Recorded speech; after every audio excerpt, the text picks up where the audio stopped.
Hello everybody, welcome to Distance Learning 101. In this episode, we're going to talk about teacher presence. Not presence as in gifts that you give to a teacher, but presence as in sense of being and existence. Now, to step back a little bit before we start, there are three presences, if you would, that have been shown to be critical to effective distance learning. The first is cognitive presence, so that when you look at the learning materials or examine the learning management system or look at the packets or whatever they are, that you can sense learning and thinking going on in that environment. The second is social presence, which is basically the idea that you can feel a community. Students are communicating with students, students are communicating with a teacher, and there's communication going on. And the third, the one that we'll talk about in this video, is teacher presence. Teacher presence, very simply put, is that when you look at materials, when you check out the learning management system, when you look at a piece of paper that's going home or in a learning activity that's going home, you can sense the presence of a human being, a teacher, that cares and is guiding that learning experience for the students. That's simply put, that's what it means. Now, the reason we want to make a video about it is that it's easy for teachers who are shifting to a distance learning environment to omit that. We talked about also as kind of a quick recycling of older stuff. If you've watched the earlier videos, we talked about importance of adding context.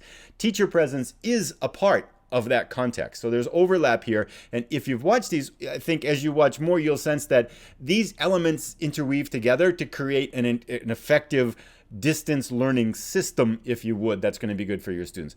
But it's easy, again, for teachers to leave off that element of teacher presence when they're first starting to do this. And sometimes even teachers think that they shouldn't put it in, that it's not professional, that the learning should stand on its own, and they don't want to interfere with the learning. But research shows that teacher presence and the ability for students to sense that learning guide in their materials and in their experience is critical for learning, so it has to be there. So now the next question is, how might you do that? How might you add teacher presence to the distance learning experience that you're creating for your students? Now, I would challenge you, if you would, to stop the video here and take 5 minutes and just brainstorm 6 ways that you can add teacher presence to your materials, because I guarantee you, you'll be able to come up with some really good ones, and there's some really obvious ones too. For the sake of moving the video along, I'm not going to wait for you to do that, but I'm just going to kind of off the top of my head mention a couple that are easy to do and very effective. One way to do that is, as we mentioned with context, is to add an introduction and add a conclusion to whatever you're having the students interact with. If it's a piece of paper that goes home, there's a couple sentences at the top that mentions, hey everybody, how you doing? This is what's going on for me. And what I want to do today is introduce the learning objectives to you today, so that students get a sense right away when they start to do something that, oh, this came from my teacher. Likewise at the end, good work today. If you've got to the end, you've got a lot of stuff done and you've taken a step in this. If you've got any questions, be sure to reach out to me. Again, they get to the end, they can sense that teacher.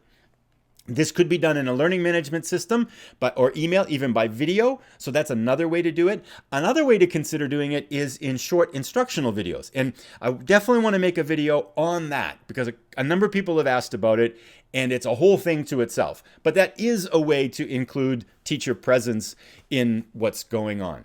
A second thing to say about this, that's an important element of teacher presence, is to speak and write in your own voice like you're talking to students. It sounds obvious, and it might be, and if it is, that's great. But sometimes we see teachers, as they start to do this, to kind of shift into academic mode, where they'll write like they're a teacher using academic language, and or they speak in kind of just odd tones. It's just different. You know, they kind of, if you would, kind of stiffen up a little bit and don't really sound natural. So just be yourself. Talk to the students. So if the students were reading what you write, would that be something you would actually say to them in words? So be yourself, write and speak like yourself. That's a big part of being that teacher that they know. Another element to mention of this, because it comes up all the time. Yes, it takes a little bit of bravery to do this at times. A lot of teachers are uncomfortable putting themselves in video, seeing themselves in video. You know, one way you might even do this, if you're doing a packet, is you take a picture of yourself and you print it out in with that work packet, so that it's part of that introduction, so that when students look at those instructions, they can see you. Maybe it's a picture of you with a pet or something like that, but now they've got that visual of it. And teachers, sometimes when they do that, they're going to say, oh God, I look terrible. I don't want my picture. Oh gosh, I look so awful in video. I don't want to be on video. I get it. It's not comfortable in the beginning, and it's hard, But the thing I would stress here, it's so important for the students to be able to sense, to connect with you as a human being. That teacher presence makes all the difference in the world, and it's not about us. It's about the students at a time like this. So be brave, be courageous, take that step, put yourself out there in a little bit of discomfort, and it will make all the difference in the world. I also guarantee you that as you do it more, you'll get more comfortable with it. And it'll be easier to do and easier to put yourself into things like this. I'm not the most comfortable about doing this video series, but I feel like this stuff might be able to help. So I want to put it out there for teachers to be able, and administrators and whoever, to be able to see and use, because we've been doing it for a while and we hope people don't make some of the mistakes we made when we first started doing it. The last thing to say, shifting modes, the last thing to say about this is that any type of live experience also should include good teacher presence. So if you're checking in with the student by phone or with Hangout, or having office hours where students can check in and connect and talk with you, all of those add teacher presence, of course, to the learning experience. Live sessions as well, as we talked about those in a separate video, they can be really hard to do. Live sessions as well are a way to do that. So anything that's live and kind of friendly and communicative can add that in as well.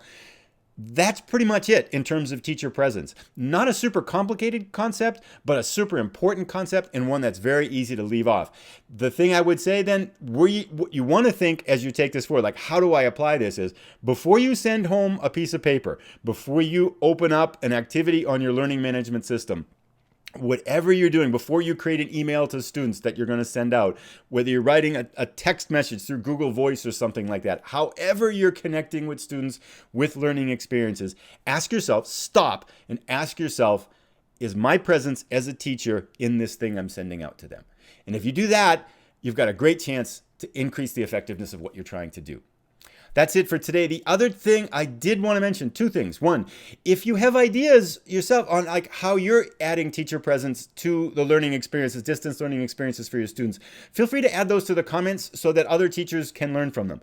The second thing too, if you've got ideas on topics that you'd like to see covered in this series, please feel free to either reach out to me on Twitter or add it in the comment. I'd like to make videos for teachers, administrators, and staff that people feel would be helpful in these times. And I've got a list of maybe another half dozen to go, but I would be happy to make as many as would be helpful to people as they go forward. That's it for now. Thanks you again for watching, and good luck with your distance learning adventure.